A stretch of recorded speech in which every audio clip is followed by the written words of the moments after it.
Akulah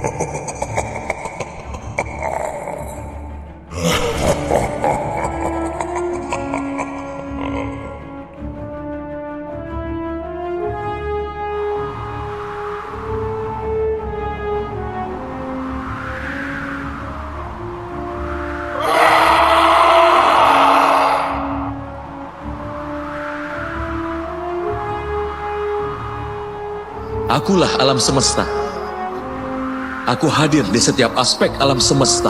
Akulah matahari dan akulah bulan.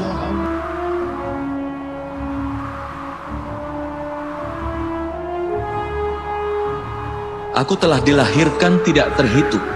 Aku juga memiliki banyak perwujudan. Aku telah berada di dalam banyak rupa, dan aku pun telah mati tepat di sini. Dan aku juga akan lahir kembali berulang kali di masa depan. Kapanpun kebenaran terancam, kapanpun yang jahat menampakkan kejahatannya, maka demi menyelamatkan kebenaran itu sendiri, untuk menghancurkan yang jahat, dan menegakkan kembali kebenaran, aku akan terlahir kembali. Ini telah terjadi di setiap zaman, dan akan terus terjadi di masa depan.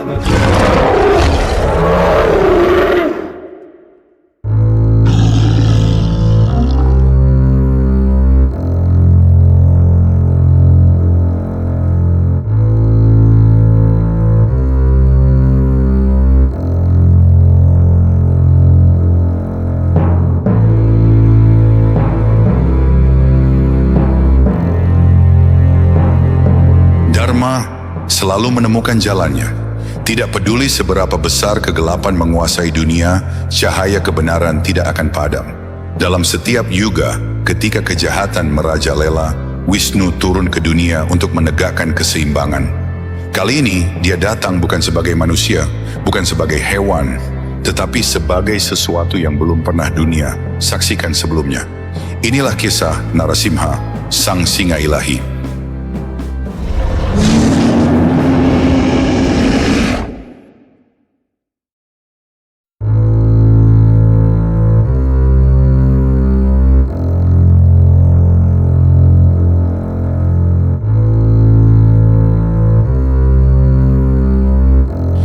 Sepanjang sejarah Dharma, ada satu pola yang selalu berulang.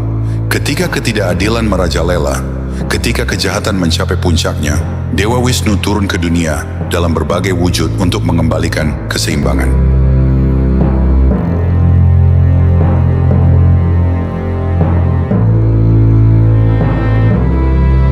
Di dua para yuga, ia turun sebagai Krishna, membimbing Arjuna di medan perang Kurukshetra, menyingkap tirai kebodohan, dan menuntun Pandawa menuju kemenangan. Sebelum itu, di Treta Yuga, ia lahir sebagai Rama, Pangeran Ayodhya, yang menumpas kejahatan Rahwana.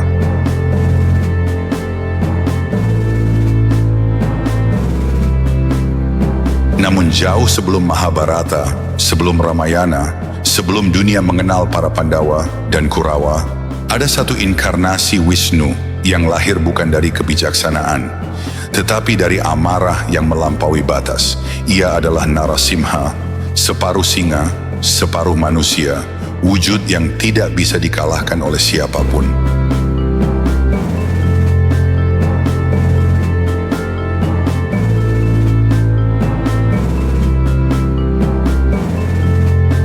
Zaman itu adalah Satya Yuga, era pertama dalam siklus kehidupan. Dharma masih kuat, manusia hidup dalam kesucian, para resi bertapa dalam kedamaian, dan para dewa menjaga keseimbangan alam.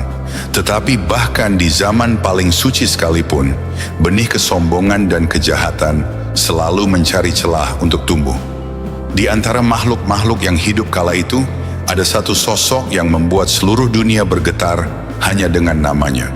Dialah Hiranyakashipu, raja para Asura, penguasa kegelapan yang menantang kekuatan para dewa.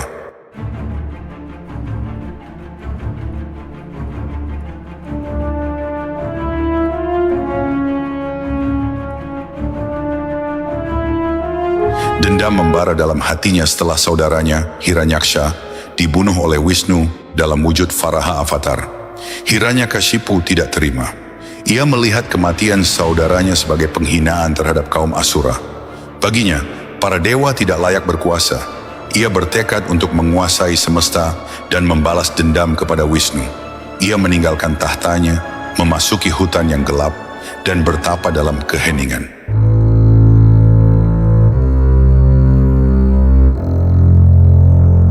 Tahun demi tahun berlalu, tubuhnya diselimuti lumut ketika musim dingin dan kulitnya kering terbakar matahari ketika musim berganti, tetapi ia tidak bergerak.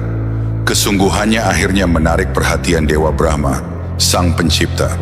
Brahma turun dari kahyangan, berdiri di hadapan Hiranyakashipu, dan berkata, "Aku memberimu anugerah, mintalah apa yang kau inginkan." Hiranyakashipu tersenyum licik. Ia tahu bagaimana mengakali takdir. "Jika aku tidak bisa mendapatkan keabadian, maka berikan aku perlindungan mutlak. Aku tidak boleh dibunuh oleh manusia atau hewan. Aku tidak bisa mati di siang atau malam. Aku tidak boleh dibunuh di darat, di air, atau di udara. Tidak ada senjata, mantra, atau kekuatan yang bisa membunuhku." Dewa Brahma mengabulkan permintaan itu. Dengan anugerah ini, Hiranyakashipu menjadi tak terkalahkan. Ia kembali ke kerajaannya dengan kekuatan yang tidak bisa dihentikan oleh siapapun. Para dewa terpaksa mundur dari kahyangan, para resi dihancurkan tapanya, dan seluruh dunia dipaksa menyembahnya. Tetapi di tengah kegelapan itu, ada satu cahaya yang tetap bersinar.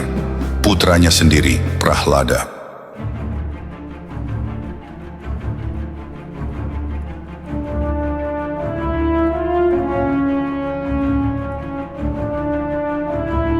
Sejak kecil, Prahlada tidak pernah menganggap ayahnya sebagai penguasa sejati. Ia hanya menyebut satu nama, Narayana, Wisnu. Tidak peduli ancaman, tidak peduli siksaan, ia tetap teguh dalam keyakinannya. Hiranyakashipu mencoba segalanya untuk menghapus keimanan Prahlada. Ia memerintahkan prajuritnya untuk membakar anaknya, tetapi api tidak menyentuhnya.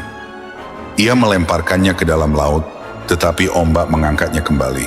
Ia menenggelamkannya dalam racun, tetapi racun itu tidak berpengaruh.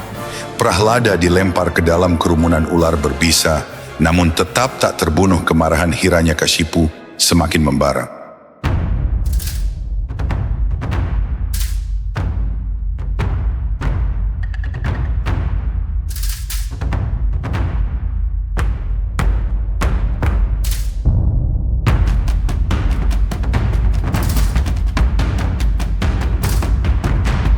Hingga pada suatu hari, ia menunjuk ke arah sebuah pilar besar di istananya dan berkata, "Jika Tuhanmu benar-benar ada di mana-mana, apakah ia juga ada di dalam pilar ini?"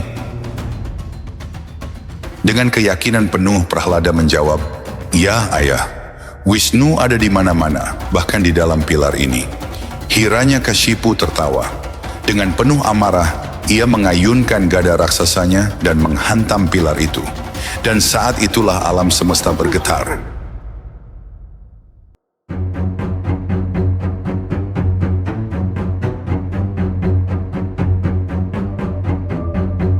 Dari dalam pilar yang retak, terdengar raungan yang menggelegar. Langit berubah merah, bumi berguncang hebat. Pilar itu meledak berkeping-keping, dan dari kehancuran itu muncul sosok mengerikan yang belum pernah ada sebelumnya. Ia bukan manusia, bukan pula hewan, tetapi setengah manusia, setengah singa. Matanya menyala seperti bara api, cakarnya lebih tajam dari senjata manapun. Narasimha telah turun. Hiranyakashipu mundur. Untuk pertama kalinya, ia merasakan ketakutan. Ia mengayunkan senjatanya, tetapi Narasimha hanya mengaum. Dengan kecepatan yang tak terlihat, Narasimha menerkamnya. Ia menyeret Hiranyakashipu ke ambang pintu istana. Bukan di dalam, bukan di luar. Matahari mulai terbenam, bukan siang, bukan malam. Ia mengangkat tubuh sang Raja Asura ke pangkuannya. Bukan di darat, bukan di udara. Lalu dengan satu gerakan cepat, Narasimha mengangkat cakarnya yang tajam dan merobek dada Hiranyakashipu, mencabik jantungnya dalam sekejap mata. Suara kematian menggema ke seluruh semesta.